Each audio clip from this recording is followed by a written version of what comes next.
ಕರಾವಳಿಯ ಪ್ರತಿಭೆಗಳು ಸಾಲು ಸಾಲು ಸಾಧನೆಗಳ ಮೂಲಕ ಸುದ್ದಿಯಾಗ್ತಲೇ ಇರ್ತಾರೆ. ಇದೀಗ ಮಂಗಳೂರಿನ ಸುರತ್ಕಲ್ ಮೂಲದ ಯುವತಿಯೊಬ್ಬರು ಗ್ಲಾಮರ್ ಲೋಕದಲ್ಲಿ ಮಿಂಚುವ ಮೂಲಕ ಗಮನ ಸೆಳೆದಿದ್ದಾರೆ. ಸುರತ್ಕಲ್ನ ಕೃಷ್ಣಾಪುರ ನಿವಾಸಿಯಾದ ಜಾಯ್ಲಿನ್ ಕಟ್ನಾ ಅವರ ಮಿಸ್ IXE 2026 ಸೌಂದರ್ಯ ಸ್ಪರ್ಧೆಯಲ್ಲಿ ವಿಜೇತೆಯಾಗಿ ಹೊರಹೊಮ್ಮುವ ಮೂಲಕ ಸಾಧನೆಯ ಶಿಖರಕ್ಕೇರಿದ್ದಾರೆ. ಜಾಯ್ಲಿನ್ ಅವರ ಈ ಯಶಸ್ಸಿನ ಹಿಂದೆ ದೊಡ್ಡ ಹೋರಾಟವೇ ಅಡಗಿದೆ.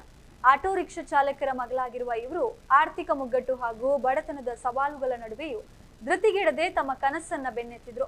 ಕಠಿಣ ಪರಿಶ್ರಮವಿದ್ರೆ ಎಂತಹ ಅಸಾಧ್ಯವಾದುದನ್ನ ಸಾಧಿಸಬಹುದು ಎಂಬುದನ್ನ ಈ ಯುವತಿ ಸಾಬೀತುಪಡಿಸಿದ್ದಾರೆ. ಈ ಮೂಲಕ ತಮ್ಮ ಕುಟುಂಬಕ್ಕೆ ಮಾತ್ರ ಅಲ್ಲದೆ ಇಡೀ ಊರಿಗೆ ಕೀರ್ತಿಯನ್ನ ತಂದಿದ್ದಾರೆ.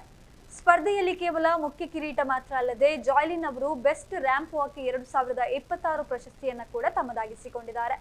ವೇದಿಕೆಯ ಮೇಲೆ ಇವರು ತೋರಿದ ಆತ್ಮವಿಶ್ವಾಸ ಮತ್ತು ಆಕರ್ಷಕ ನಡಿಗೆ ತೀರ್ಪುಗಾರರ ಮೆಚ್ಚುಗೆಗೆ ಪಾತ್ರ ಆಗಿದೆ.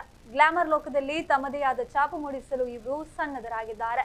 ಇನ್ನು ಮಂಗಳೂರಿನ ಸೈಂಟ್ ಆಗ್ನೆಸ್ ಕಾಲೇಜಿನ ವಿದ್ಯಾರ್ಥಿನಿಯಾಗಿರುವ ಜಾಯ್ಲಿನ್ ಅವರ ಈ ಗೆಲುವಿಗೆ ಕಾಲೇಜ್ ಆಡಳಿತ ಮಂಡಳಿ, ಶಿಕ್ಷಕರು ಹಾಗೂ ಸಹಪಾಠಿಗಳು ಹರ್ಷವನ್ನ ವ್ಯಕ್ತಪಡಿಸಿದ್ದಾರೆ. ಶೈಕ್ಷಣಿಕ ಜೀವನದ ಜೊತೆಗೆ ಇಂತಹ ಸಾಧನೆ ಮಾಡಿರುವಂತದ್ದು ಎಲ್ಲರ ಮೆಚ್ಚುಗೆಗೆ ಕಾರಣ ಆಗಿದ್ದು, ಸೋಷಿಯಲ್ ಮೀಡಿಯಾದಲ್ಲಿ ಅವರಿಗೆ ಶುಭಾಶಯಗಳ ಮಹಾಪೂರವೇ ಹರಿದು ಬರ್ತಾ ಇದೆ.